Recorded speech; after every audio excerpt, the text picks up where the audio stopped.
네, 코로나 사태가 길어지고 있죠. 대구 경북에서 집중되었던 감염이 조금 진정되는가 싶지만 이제는 더 이제 전국적으로 해외에서 이제 유입되는 사례들이 증가하고 있어서 안심할 수 없게 되었죠. 이제는 유럽과 미국에서 정말 기하급수적으로 이렇게 이제 감염자들이 증가하고 있어서 이제는 모든 것이 마비될 지경이죠. 학생들도 개학이 언제 될지 더 미뤄질 것 같다라고 합니다.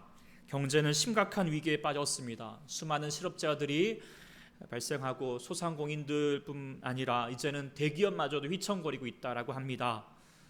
아마 여러분들도 많이 힘드신 가운데 있는 줄 압니다. 이제 어제 그 거리 또 이렇게 카페 공원에 이렇게 지나가 보니까 사람들이 꽤 많더라고요. 아마도 집에 있기만 하는 것이 이제 힘든 것이라고 생각하게 됩니다. 사회적 거리 두자라고 하는 것에 대하여서 공감은 하지만 기나긴 고난 시간에 사람들이 점점 지쳐가는 것 같습니다. 교회는 영상 예배로 제가 드린 지가 한 달이 넘어가고 있습니다. 익숙하지도 또 익숙해져서도 안 되는 거지만 점점 익숙해 가고 있다라고 하는 것이 좀 씁쓸합니다. 어제 시청에서 전화 왔어요. 하여튼 감시하기 위함이겠죠. 하여튼 당국의 염려와 지침들을 이해는 하지만 좀 마음이 복잡합니다. 모두들 긴 고난의 시간을 지금 보내고 있는 것이죠. 이런 고난의 가운데에서 우리가 하나님께 어떤 마음이 여러분을 드십니까? 항상 기뻐하고 범사에 감사하라라고 주님 말씀하셨지만 정말 그렇게 되십니까? 우리가 고난 가운데 있을 때 우리의 솔직한 마음들, 그 마음을 누구라도 많이 갖고 있을 것인데 그 마음을 하나님께 토로하는 심령으로 기도하면서 나아가는 그것이 바로 시편에서 탄식시라고 그렇게 합니다. 그 중에서도 오늘 시편 22편이 대표적인 탄식시라고 볼 수 있을 것입니다. 먼저 본문 우리 1절 말씀을 읽어보겠습니다. 시작. 내 하나님이여 내 하나님이여 어찌 나를 버리셨나이까? 어찌 나를 멀리하여 돕지 아니하시며 내 신음소리를 듣지 아니하시나이까? 지금 오늘 시인이 되고 있는 다윗이 지금 공구한 중에 그래서 하나님의 이름을 반복하여서 부르고 있습니다. 특별히 첫 구절 내 하나님이여 내 하나님이여 라고 부르는 대목에 가슴 아프게 참 다가옵니다. 정말 힘들며 하나님에 대해서 어떤 미사 여구, 수식 요구가 필요 없게 됩니다. 그냥 마음 다급하면 아이가 엄마를 부르는 것처럼 다윗도 그렇게 하나님이라고 불렀습니다. 특별히 다윗은 무엇보다도 내 하나님이라고 불렀지요. 그것은 그만큼 다윗이 하나님을 대하여서 갈급함과 더불어서 깊은 신뢰를 하나님은 나의 하나님 아니십니까? 라는 마음으로 그렇게 부르고 있는 것이죠. 그리고 이 다급하고도 신뢰 깊은 기도를 그냥 일회성으로 멈춘 것이 아니라 열심히 그것도 꾸준히 행하고 있습니다. 2절에 보면은 내 하나님이여 내가 낮에도 부르짖고 밤에도 잠잠하지 않았다라고 했습니다. 그런데 그 부르짖음의 결과가 무엇입니까? 1절에 말하기를 어찌 나를 멀리하여서 돕지 아니하시오며 내 신음소리를 듣지 아니하시나이까? 기도에 대하여서 철저하게 주님은 무응답이시고 침묵이십니다. 이것이 다윗에게는 정말 큰 고통이 되었을 것이라고 우리는 짐작할 수 있을 것입니다. 사람이 겪을 수 있는 가장 고통을 주는 무기가 무엇일까요? 아마도 총, 칼 그것보다도 도끼일 거예요. 그냥 도끼가 아니라 어떤 도끼? 믿는 도끼. 기대를 안 하면 실망도 없는데 신뢰했는데 믿는 도끼로 발등을 찍히면 육체적인 아픔보다도 마음의 아픔이 더 클 것입니다. 지금 다윗에게는 하나님이 믿는 도끼가 되어버리는 것만 같습니다.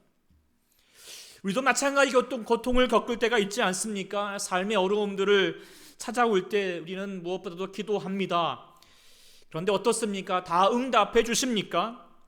물론 응답해 주시는 기도도 있지만 어떤 때는 정말 절박하게 기도하는데도 불구하고 하나님이 침묵하시는 때가 있습니다.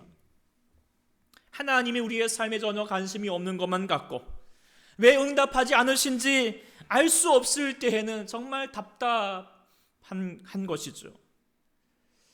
그래서 지금 다윗 정말 이 고통 가운데, 심리적인 고통 가운데 있는데, 뭐 육체적인 고통도 있겠고 심리적인 고통도 있는데 그 고통이 여기서 끝나지 않습니다. 또 이 6절부터 한번 또 읽겠습니다. 6절입니다. 시작. 나는 벌레요 사람이 아니라 사람이 비방거리요 백성의 조롱거리니이다. 나를 보는 자는 다 나를 비웃으며 입술을 삐죽거리고 머리를 흔들며 말하되 그가 여호와께 의탁하니 구원하실 걸, 그를 기뻐하시니 건지실 걸 하나이다. 또한 사람을 고통스럽게 하는 무기가 어떤 무기가 아닌 듯합니다. 바로 사람이 사람을 가장 고통스럽게 했다라고 하는 것을 살다 보면은 씁쓸하게 알게 되죠. 네. 이번 한 주간에 이제 우리가 코로나로 보다도 더 대한민국을 들썩이게 했던 뉴스가 있었죠.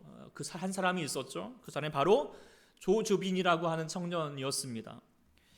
그러니까 텔레그램의 이 이제 비밀 메신저의 비송자를 포함한 수많은 여성들을 대상으로 성착취를 해왔다라고 하는 그 사실에 이제 많은 사람들이 경악을 했죠.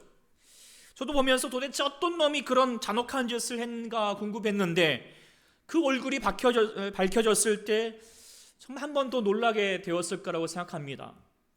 그저 동네에서 흔히 평범한 사람의 얼굴이었고 또 겉으로 보기에는 어찌 보면 착한 사람이라고 말할 수 있는 정도의 그의 행동이었기도 하였습니다. 제가 그 이제 조주빈을 보면서 예전에 접했던 그 예루살렘의 아이히만이라고 하는 책이 생각이 났습니다. 독일의 이제 유태인이면서 나치의 그 홀로코스트를 경험하였던 한나 아렌트라고 하는 분이 지은 책인데, 그가 나치 전범이었던 아놀트 아이히만 이 예루살렘에서 이제 재판을 겪는 과정들을 지켜보면서 인간에 대한 어떤 심각한 통찰을 깨닫고 지은 책이기도 합니다. 아이히만은 이제 수많은 그 수백만의 그 유대인들을 학살하는데 실무적인 일을 감당했던 사람입니다. 그런데 그가 재판 과정에서 자신은 상관이 시키는 대로 했을 뿐이다 라고 말하면서 전혀 잘못한 것이 없다라는 태도로 일관했던 것이죠. 그런데 아렌트가 더 충격을 받은 것은 그렇게 수많은 학살을 자행한 아이히만이 아주 사악하고 악마적인 인물일 거라고 생각했던 것과는 달리 매우 평범했다는 것입니다. 개인적으로는 매우 친절하고 선량한 사람이었다고 하는 거예요. 그런 사람이 어떻게 엄청난 학살을 자행할 수 있을 것인가 라고 하는 의문을 가지고 출발해서 결론을 내린 것이 뭐냐면 그 책에서 부제로 있는데 바로 악의 평범성입니다. 악의 평범성이라는 것이 뭐냐면 모든 사람들이 당연하게 여기고 평범하게 행하는 일이 악이 될 수 있다라고 하는 것입니다. 특별히 사람이 자신이 행하는 일에 대하여서 타인에게 어떤 영향을 끼칠지 생각해 보지 않은 그런 무사유, thoughtless, 그러니까 무사유, 생각이 없으면 악의 평범성을 가질 수 있다라고 하는 것입니다. 아무런 생각 없이 기계적으로 행동하면 결국 누구라도 그런 악행을 저지를 수 있다라고 하는 사실을 아이히만을 통하여서 또 우리는 조주빈을 통하여서도 우리는 생각할 수 있게 되는 것입니다. 자신을 통하여서 고통받고 있는 사람들에 대하여서 무사유, 아무런 생각이 없습니다. 그가 얼마나 고통을 받고 있는지, 아파하고 있는지, 찢을 수 없는 상처와 치욕 가운데 있을지 그가 조금이라도 생각하고 공감해 볼 수 있었다면 그런 악마적인 행동을 하지 않았을 것이라는 것이죠. 그런데 우리가 기억해야 할 것은 조주빈만 그리고 아이히만만 특별한 사람이 아니라는 것입니다. 조주빈이 자기가 악마라고 했지만 누구라도 우리는 악마가 될 수 있다라고 하는 것입니다. 그것이 바로 악의 평범성입니다. 조주빈이 텔레그램 방에서 같이 악행을 저질렀던 사람이 26만 명이라고 합니다. 나치에 동원되었던 그런 악행을 저질렀던 사람이 수백만입니다. 저도 또한 여러분들도 아무 생각이 없으면 죄의 무서움에 대해서 인간의 전적 타락한 존재를 향하여서 그리고 하나님의 심판에 대하여서 우리가 절실히 깨닫지 못하면 사람은 결국 서로를 고통을 주는 가해자이자 피해자가 될 수 있다라고 하는 사실이겠지요. 그래서 우리가 잊지 말아야 될 것은 코로나 바이러스보다 더 무서운 것은 바로 죄의 바이러스다라고 하는 사실이라는 것입니다. 오늘 본문도 악의 편범성을 그대로 보여주고 있습니다. 다윗이 헤아릴 수 없는 고통 가운데 있는데 사람들은 그 다윗을 향하여서 벌레 취급합니다. 비방하고 조롱합니다. 그가 기도하는 모습을 보면서 비웃습니다.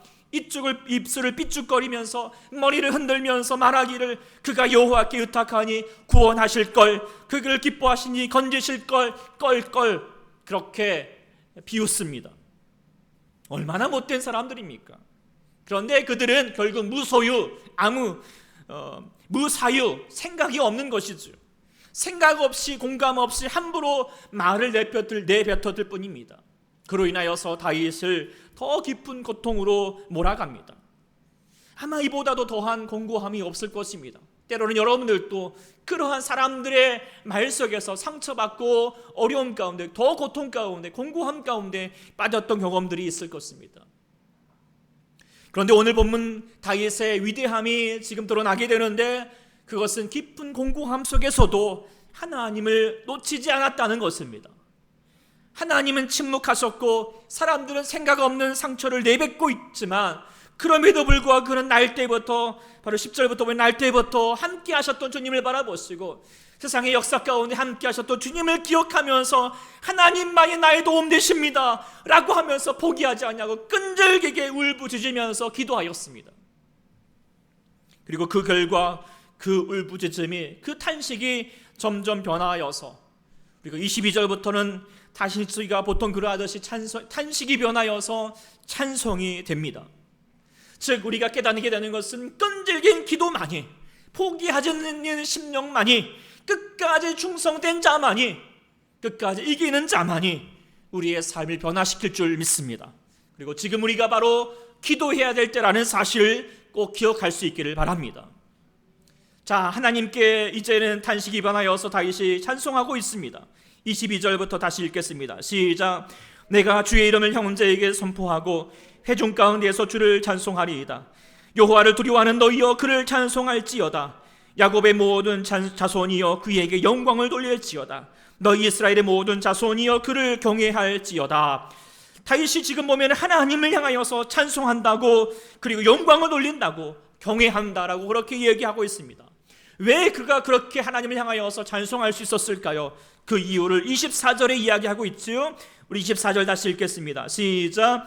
그는, 그 하나님은 공고한 자의 공고를 멸시하거나 싫어하지 아니하시며 그의 얼굴을 그에게서 숨기지 아니하시고 그가 울부짖을 때에 들으셨도다. 이에 대하여서 표준세 번역으로 또 여기 나와 있는 대로 같이 읽어보면 이렇게 되어 있습니다. 그는 고통받는 사람의 고통을 가볍게 여기지 않으신다. 고통받는 사람을 외면하지도 않으신다. 부르짖는 사람에게는 언제나 응답하여 주신다. 다윗은 지금 그 끈질긴 기도 뒤에 이 하나님을 경험한 것입니다. 고통받는 사람을 가볍게 여기지도 외면하지도 않으시고 부르짖는 기도에 하나님 반드시 응답해 주시더라 라고 하는 사실을 경험한 것이죠. 그것을 그 하나님을 교회로서 경험하고 난 뒤에 그래서 그동안의 건고함이 씻은 듯이 회복되었고 해소되었고 회복되어서 이전보다도 더 할 수 없는 기쁨으로 하나님께 나아갈 수 있게 되었다라고 하는 것이죠. 그래서 건고함 중에 하나님의 은혜와 사랑을 얻었던 내용이 바로 시편 22편입니다. 그런데 우리가 오늘 이 시편 22편이 우리에게 더 큰 은혜가 된 것은 다윗이 그 건고함 중에서 그리고 끈질긴 기도 뒤에 값진 응답을 얻었지만 우리는 이미 이 값진 응답을 우리가 이미 누리고 있다는 사실입니다. 하나님께서 다윗의 고난에 지금 응답하셨던 것처럼 우리 가운데 응답하신 주님을 우리가 알고 있습니다. 그 주님이 어떻게 응답하셨습니까? 바로 예수 그리스도를 통하여서 응답하셨다는 사실이죠. 그것을 오늘 시편 22편을 통하여서 우리 가운데 나타내고 있습니다.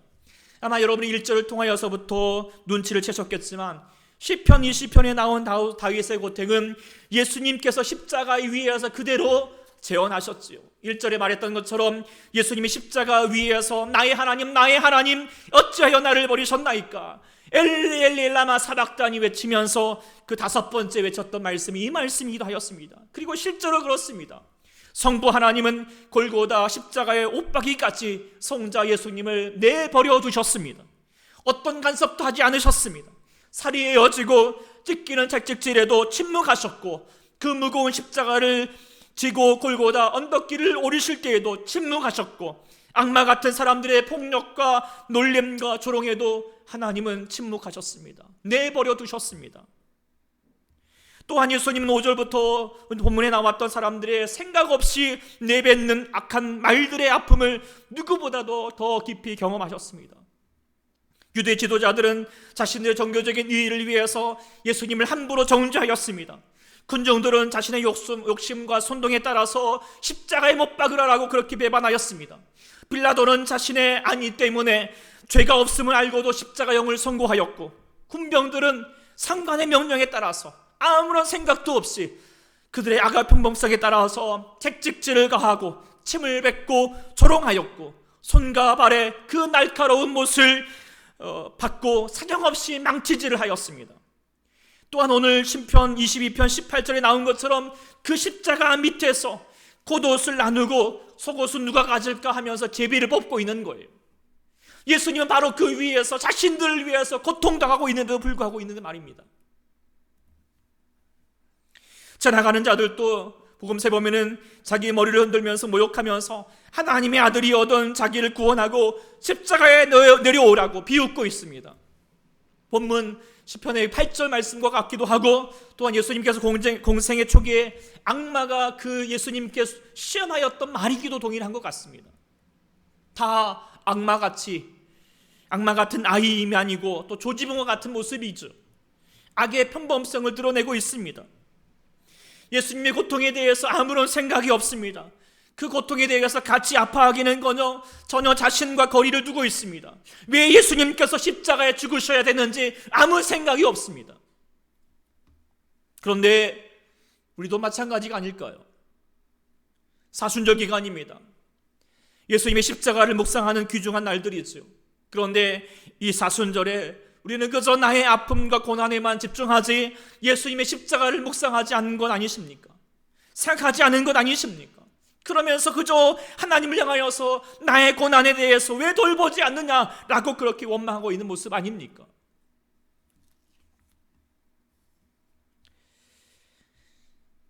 우리는 그럴지라도 우리 주님은 십자가 위에서 우리 가운데 강력하게 응답하십니다. 공고한 자의 공고를 내가 멸시하거나 싫어하지 아니한다. 그리고 그의 얼굴을 내가 너에게 숨기지 아니할 것이고 울부짖을 때 내가 반드시 들으신다라고 하는 사실, 그것을 예수님의 십자가를 통하여서 우리 가운데 보여주셨고 응답해 주셨습니다. 바로 어떻게 해요? 우리의 고난에 동참하시로 말미암습니다. 동참하셨다는 사실입니다. 우리 하나님이 어떤 분이십니까? 무엇보다 하나님은 세상의 모든 것을 창조하시고 통치하신 만유의 주이십니다. 그래서 하나님은 고난도 허락하시고 주관하시고 고난을 통해서 심판하시겠지요. 그런데요, 우리 기독교에서 가장 중요한 메시지는 기독교의 하나님은 몸소 고난을 당하셨다라고 하는 사실입니다. 이것은 타종교에서 결코 용납될 수 없는 것입니다. 어떠한 신도 고난당하지 않습니다. 차라리 고통을 주는 존재이지요. 그런데 우리 주님은 고통을 주는 존재로 계시기보다도 우리의 고통에 동참하신다라는 사실입니다. 우리의 공감함 가운데, 우리의 공고함 가운데 동참하시는 주님을 통하여서 우리가 얻을 수 있는 그 은혜가 무엇일까요? 그것은 먼저는 위로와 힘이 된다는 것이겠죠. 우리 모두가 지금 코로나로 말미암아 고통 가운데 있습니다. 또한 누구든지 코로나에 감염될 수 있을 것입니다. 한번 여러분 상상해 보십시오. 여러분 뜻하지 않게 코로나로 지금 내가 감염이 되어서 확진 판명을 받았습니다. 그럴 때 여러분 누가 나의 위로가 되겠습니까? 옆에서 왜 방역을 그렇게 했느냐고 정부 관계자들을 비판해 주는 사람이겠습니까? 아니면 왜 그렇게 싸돌아다녔냐고 핀잔 주는 사람이었겠습니까? 아닐 것입니다. 나에게 위로가 되는 사람은 그 고통의 순간에 누구보다도 함께 고통하고 있는, 함께 참여해 주는 사람일 것입니다. 옆에서 땀 흘리면서 간호해 주고 오랜 방명록으로 얼굴에 반창고를 붙이면서도 감염되어서 고통 가운데 있는 나를 안타까워해주고 애잔한 눈길로 그렇게 위로해주는 그 눈길이 바로 나에게 어떤 것보다도 위로가 된다라고 하는 것을 우리가 충분히 생각할 수 있을 것입니다. 그런데 바로 우리 주님이 그런 분이라는 사실이죠. 우리 주님이 그런 주님이십니다. 그렇기 때문에 히브리서 기자는 자신에게 자신 있게 우리에게 공고합니다. 히브리서 4장 15절 16절에 우리에게 있는 대제사장 우리 예수님은 우리 연약함을 동정하지 못하실 리가 아니요 모든 일에 우리와 같이 시험을 받으신 이로되 죄가 없으시니라. 그러므로 긍휼하심을 받고 때를 따라 돕는 은혜를 얻기 위하여 은혜의 보좌 앞에 담대히 나아갈 것이라. 아멘. 우리 모두도 공고함 가운데 있을 때 우리와 똑같이, 아니 우리보다도 더한 고통 가운데 동참하셨던 주님, 그리고 우리를 다시 한번 도우시는 주님, 그 주님 아버지 앞에 십자가 앞에 나갈 수 있기를 소망합니다. 그 주님을 통하여서 마음 깊은 곳에서 우리를 채워주시는 그 위로와 평안을 얻으시고 다시 고난을 헤쳐나갈 수 있는 새 힘을 얻으시기를 간절히 축원합니다. 또한 두 번째로 우리 공고함 가운데 우리 공고함에 동참하신 주님을 통하여서 얻을 수 있는 은혜는 바로 고난의 가치를 깨우쳐 준다라고 하는 것입니다. 물론 고난, 그 공고함 없으면 좋습니다. 그러나 삶을 살아가는 동안에 그럴 수가 없습니다. 왜냐? 사람은 먼저 죄가 있기 때문이죠. 그리고 그로 말미암아 심판이 있기 때문입니다. 그런데 우리가 또한 우리가 깨달아야 될 것은 고난의 신비 때문이기도 합니다. 오늘 본문의 공고한 자의 고난을 그 공고를 멸시하거나 싫어하지 아니한다라고 그렇게 말했는데, 그 공고함을 또한 다시 말하면 귀중히 여기신다라는 말로 볼 수 있을 것입니다. 고난이 귀중하다는 것이죠.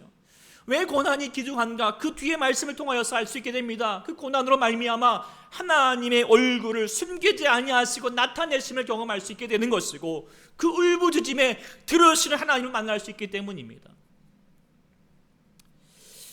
이번 주에 한 집사님께서 카톡에 이제 좀 공감할 만한 글을 올려주셨습니다. 코로나19가 이제 그 전 세계적으로 확장되며 특별히 심각한 위기에 처한 곳이 바로 이탈리아인데, 그 중에서도 가장 먼저 발병되고 가장 많은 확진자와 사망자가 나온 곳이 이탈리아 북부 롬바드리라고 하는 지역인데, 그 한 병원에서 38살의 의사 줄리안 어반이라고 하는 사람이 했던 경험했던 글의 내용의 글입니다. 그 사람이 이제 자신도 의사였고, 그런데 지금 보니까 의사로서 역할을 하기보다도 치유하기보다도 그런 형편도 안 되니까 누구는 살리고 그냥 누구는 지금 그냥 어쩔 수 없으니 집에 가서 죽으십시오라고 하는 그런 분류자로 있어야 될 어떤 나비교환과 같은 현장을 지금 그렇게 토로하고 있습니다. 그 가운데 그리고 자신의 동료들은 2주 전까지만 해도 무신론자였다는 거예요. 그것은 의사로서 그건 자연스러운 일이라 그렇게 이해하고 있습니다. 그렇기 때문에 부모님들 그 의사도 부모님들이 교회 가는 것에 대해서 비웃었다라고 그렇게 얘기합니다. 그런데 그가 9일 전에 75세 된 한 신부가 병원에 감염되어서 입원하게 되었습니다. 자신도 고통 가운데 있는데 불구하고 그는 성경을 가지고 죽어가는 환자들을 손에 붙잡고 성경을 읽어주면서 기도해주고 위로해주더라는 것입니다. 그 모습에 감동을 받았고 위로가 되었고, 또한 자신들도 시간이 있을 때마다 그 신부님의 말씀을 들었다는 거예요. 그리고 또한 하나님께 도와달라고 기도하기 시작했다는 것이죠. 그리고 신부님이 얼마 뒤에 돌아가셨지만 얼마나 그것이 위로가 되었고 힘이 되었는지 정말 가슴 절절하게 느끼게 되었다라고 그렇게 얘기하고 있습니다. 그러면서 마지막에 이렇게 글을 남기고 있습니다. 나는 6일 동안 집에 가지 못했습니다. 나는 마지막으로 식사한 것이 언제인지도 모르겠습니다. 나는 지구상에서 나의 무가치함을 깨닫게 됩니다. 나는 내가 마지막으로 할 호흡을 쉴 때까지 다른 사람들을 돕고 싶습니다.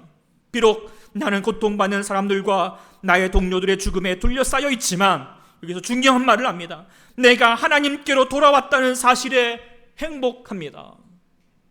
고통 가운데 있었지만 그래도 불구하고 하나님께로 돌아왔다는 사실에 행복하다는 거예요. 결국 참 안타까운 사실이지만 사람은 고난 중에서야 비로소 하나님을 바라보게 된다는 것이죠.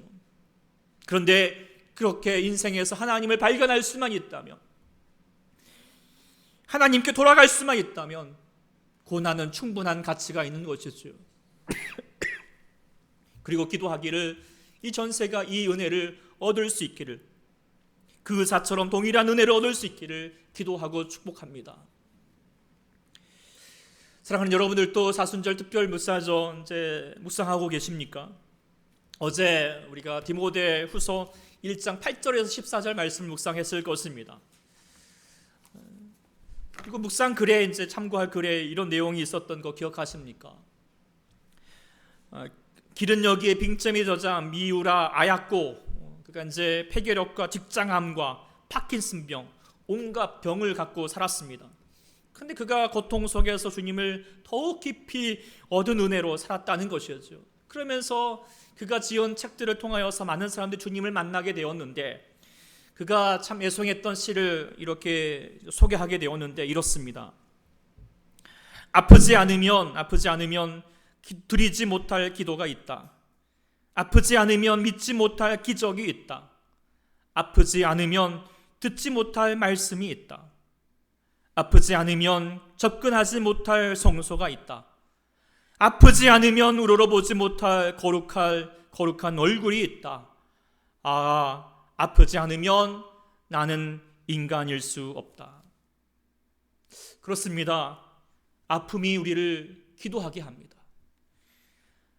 고난이 말씀을 듣게 합니다. 그리고 공고한 중에서 주님의 얼굴을 바라볼 수 있게 하는 것이죠. 무엇보다도 악의 평범성을 극복하여서 주님이 기뻐하시는 인간이 될 수 있게 한다는 사실입니다. 그래서 사도 바울은 과감하게 선포하였습니다. 디모데후서 1장 8절입니다. 그러므로 너는 내가 우리 주를 증언함과 또 주를 위하여 갇힌 자 된 나를 부끄러워하지 말고 오직 하나님의 능력을 따라 복음과 함께 고난을 받으라. 복음과 함께 고난을 받으라고 그렇게 얘기하고 있습니다. 아무도 달가워하지 않은 고난이겠지만, 그러나 하나님 안에서 십자가를 바라보는 고난이라면 고난을 충분히 받을 만한 가치가 있다라고 하는 것이지요. 사랑하는 성도 여러분, 지금 우리 모두가 고난 가운데 있습니다. 하나님은 잠잠하시고 멀리 계시는 것만 같습니다. 세상의 사람들은 우리의 믿음을 또한 조롱하기도 합니다. 그러나 오늘 본문을 통하여서 우리가 잊지 말아야 할 것은, 우리 주님은 그 우리 고난 가운데 함께 하신다는 사실입니다. 누구보다도 우리의 아픔을 동참하셨고 공감하고 계십니다. 그러니 이 고난 중에 좌절하거나 낙막하여서 무기력해지지 말고 십자가의 예수님을 바라보시길 바랍니다. 날마다 나의 십자가를 붙드시기를 소망합니다. 십자가만이 우리의 살 길이고, 그리고 그 안에서 새 힘을 얻어서 이 고난 뒤에 반드시 주님 아버지 앞에 찬송하면서 감사할 수 있게 되기를 간절히 축원합니다. 아멘. 기도하겠습니다. 하나님, 지금 우리가 많이 아파하고 고통 가운데 있으며 두려움 가운데 있습니다. 때로는 우리가 하나님을 향하여서 왜 이 고통 가운데 이를 돌보시지 않은가, 우리가 다시 한번 의문심을 가질 수도 있겠지만, 오늘 다시 이 말씀을 통하여서 우리 하나님의 누구보다도 우리의 고통 가운데 함께 하시는 주님이시라는 사실을 우리가 알게 하시니 참으로 감사합니다. 하나님, 우리가 세상을 바라보지 않게 하시고 우리의 문제 속에 바라보지 않게 하시고 이 두려운 세상의 유씨들의 우리의 마음에 빼앗기지 않게 하시고 오직 십자가의 예수님을 바라볼 수 있는 이 시간이 될 수 있도록 인도하여 주시옵소서. 그래서 우리의 모든 나를 위해서 고통당하시고 우리의 모든 질고를 주시면서 우리를 위로하시고 그 모든 고통을 다시 한번 해결하시는 그 주님을 통하여서 위로를 얻고 소망을 얻고 샘을 얻을 수 있는 우리 주의 성도가 되게 하여 주시옵소서. 주님 바라보며 예수님의 이름으로 간절히 기도하옵나이다. 아멘.